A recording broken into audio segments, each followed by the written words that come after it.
आइए इसी शंखनाद के साथ प्रिय साथियों एवं छात्रों GK GS most important by R K channel पर आप सभी का स्वागत है।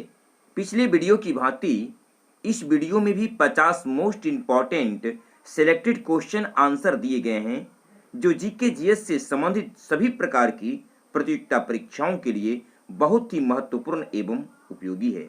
जो भी साथी अभी तक हमारे चैनल को सब्सक्राइब नहीं किए हैं कृपया सब्सक्राइब कर लें और बेल आइकन दबाना नहीं भूलें, जिससे कि हर अगला वीडियो आपको आसानी से मिल सके और आप इसका पूरा लाभ उठा सकें।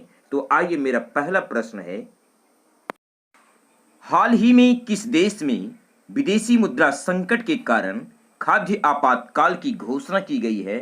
तो श्रीलंका में। ये है श्रीलंका के वर्तमान राष्ट्रपति गोटबाया राजपक्षे, जिन्होंने अभी श्रीलंका में खाद्य आपातकाल की घोषणा की है।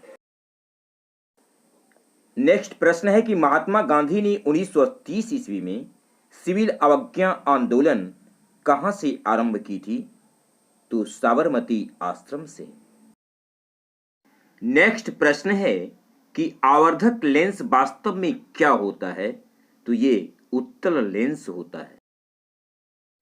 दोहरी नागरिकता किसकी विशेषता है? तो दोहरी नागरिकता संघीय सरकार की विशेषता है। अगला प्रश्न है, हाल ही में टोक्यो पैरालंपिक में भाला फेंक में किस भारतीय ने स्वर्ण पदक जीता? तो सुमित अंतिल ने। ये हैं सुमित अंतिल, जिन्होंने इस वर्ष भी हाल ही में पैरालंपिक में भारत का पहला स्वर्ण पदक अपने नाम किया। इसी वर्ष इससे पहले नीरज चोपड़ा ने 2021 के टोक्यो ओलंपिक में ये पदक यानी स्वर्ण पदक अपने नाम किया था। ये हैं नीरज चोपड़ा। इन्होंने ओलंपिक से पहले Asian games, Commonwealth games, Asian championship, south Asian games और वर्ल्ड जूनियर चैंपियनशिप में भी गोल्ड मेडल हासिल किए थे। सूर्य में निरंतर ऊर्जा का सृजन किस कारण से होता है? तो नाभिकीय संलयन के कारण। नेक्स्ट प्रश्न है कि भारत में ऐतिहासिक गुड्स एंड सर्विस टैक्स यानी जीएसटी कब से लागू हुआ? तो 1 जुलाई 1917 से। सल्तनत कालीन सिक्के जीतल किस धातु के बने थे? तो तांबा के। नेक्स्ट प्रश्न है कि किस हार्मोन को लड़ो उड़ो हार्मोन कहा जाता है? तो एड्रीनेलिन को।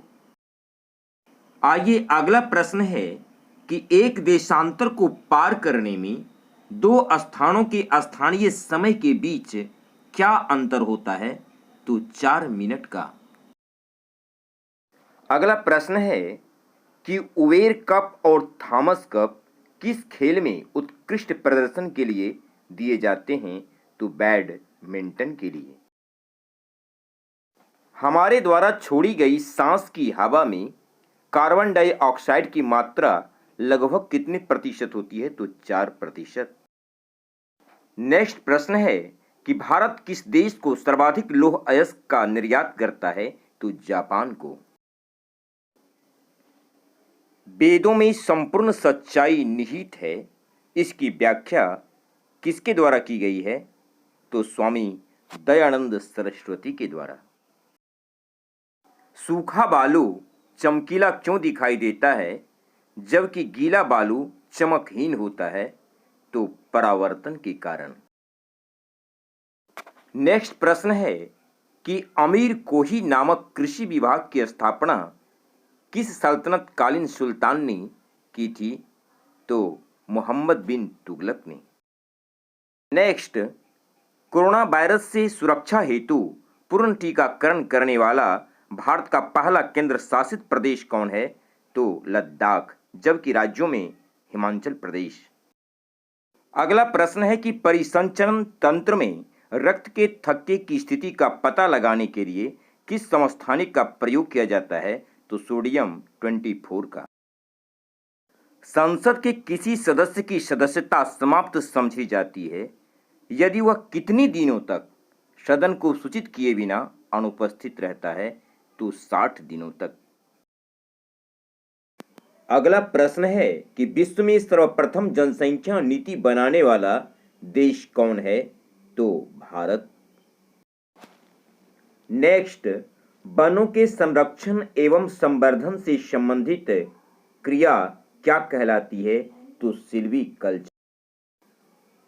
भारत में प्रथम स्वतंत्रता संग्राम का मुख्य तत्कालिक कारण क्या था? तो इसका मुख्य तत्कालिक कारण था अंग्रेजों द्वारा धर्म में हस्तक्षेप का संदेह। डिजिटल कंप्यूटर की कार्य पद्धति किस सिद्धांत पर आधारित है? तो यह गणना एवं तर्क पर आधारित है। नेक्स्ट प्रश्न है कि किस देश ने टोक्यो ओलंपिक 2020 जो कि 2021 में हुए सर्वाधिक स्वर्ण पदक प्राप्त की? अमेरिका ने, जिन्होंने 39 स्वर्ण पदक प्राप्त किए। दूसरे स्थान पर चीन रहा जिसने 38 स्वर्ण पदक प्राप्त किया। आइए अगला लॉलीपॉप क्वेश्चन है कि वित्त आयोग के अध्यक्ष की नियुक्ति कौन करता है? तो राष्ट्रपति। आधुनिक आवर्त सारणी में वर्गों एवं आवर्तों की संख्या कितनी है? तो आधुनिक आवर्त सारणी में कुल 18 वर्ग एवं 7 आवर्तें हैं। अर्थशास्त्र में नोबेल पुरस्कार किसने स्थापित किया? तो स्वीडन का सेंट्रल बैंक ने। भारत में पहली जाति आधारित जनगणना कहां हुई? तो त्रिपुरा में। अगला प्रश्न है कि सुगंधित पुष्पों में परागण किसके द्वारा होता है? तो कीट के द्वारा। नेक्स्ट, विश्व में सबसे कम जनसंख्या वाला देश कौन है? तो वेटिकन सिटी। विश्व में तंबाकू का सबसे बड़ा उत्पादक और उपभोक्ता राष्ट्र कौन है? तो चीन। नेक्स्ट, गुणसूत्र यानी क्रोमोसोम शब्द किसके द्वारा निर्धारित किया गया था? तो वाल्डेयर के द्वारा। हाल ही में भारत ने किस देश की नौसेना के साथ गल्फ ऑफ अदन में एक संयुक्त युद्धाभ्यास किया? तो जर्मनी के साथ। भारतीय संविधान के किस अनुच्छेद के अंतर्गत नागरिकों को मौलिक अधिकार प्रदान की गई? तो अनुच्छेद 12 से 35 के तहत। अगला प्रश्न है कि समुद्र में प्लवन करते हुए आइस वर्ग का कितना भाग समुद्र की सतह से ऊपर रहता है? तो 1/10 भाग। विश्व का सबसे ऊंचा सिनेमा घर कहां स्थापित किया गया? तो लद्दाख के लेह में। भारत में योजना आयोग की स्थापना कब हुई थी? तो मार्च 1950 में। ध्वनि का तारत्व किस पर निर्भर है? तो आवृत्ति पर। पृथ्वी अपने परिक्रमण मार्ग पर परिक्रमण करते हुए अपने अक्ष द्वारा कक्षा तल पर कितने डिग्री का कोण बनाती है? तो 66.5 डिग्री। हाल ही में टोक्यो पैरालंपिक में भारत की किस महिला ने 10 मीटर एयर राइफल में गोल्ड मेडल प्राप्त की है? तो अवनी लेखरा ने। अवनी लेखरा पैरालंपिक में गोल्ड मेडल प्राप्त करने वाली पहली भारतीय महिला बन गई है। नेक्स्ट प्रश्न है कि बचे हुए भोजन में मौजूद विषैले पदार्थ का कौन सा अंग चूषण करता है? तो यकृत। पद्मा सुब्रमण्यम किस शास्त्रीय नृत्य से संबंधित है? तो पद्मा सुब्रमण्यम भरतनाट्यम से संबंधित है। अगला प्रश्न है कि बहुचर्चित पंजशीर घाटी कहाँ स्थित है? तो यह अफगानिस्तान में स्थित है। वहां पर शेख मसूद के नेतृत्व में क्रांतिकारी लड़ाके तालिबानियों के साथ जमकर मुकाबला कर रहे हैं। उड़ते हुए वायुयान में कौन सी ऊर्जा होती है? तो इसमें एस्थेटिक एवं गतिज दोनों ऊर्जा होती है। अगला प्रश्न है कि भारतीय जूट उद्योग के लिए प्रमुख प्रतिद्वंदी कौन है? तो पड़ोसी देश बांग्लादेश। अलकनंदा और भागीरथी नदी का संगम कहाँ है? तो देवप्रयाग में। नेक्स्ट प्रश्न है कि शुद्ध पदार्थ में कोई अन्य पदार्थ मिला देने पर उसके गलनांक पर क्या प्रभाव पड़ता है? तो उसका गलनांक घट जाता है।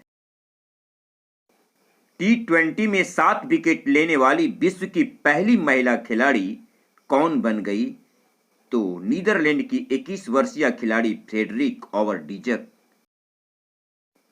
वह एकमात्र पक्षी कौन है जो पीछे की ओर उड़ता है? तो ये पक्षी है गुंजन पक्षी यानी हमिंग बर्ड।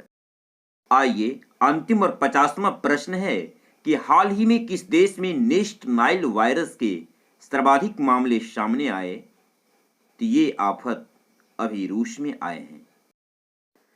प्रिय साथियों एवं छात्रों, मेरा यह वीडियो कैसा लगा कमेंट बॉक्स में अवश्य लिखें और यदि पसंद आई हो तो अपने दोस्तों में भी शेयर करें और इसका पूरा लाभ उठाएं। फिर मिलता हूं अगले वीडियो के साथ, तब तक के लिए जय हिंद, जय भारत।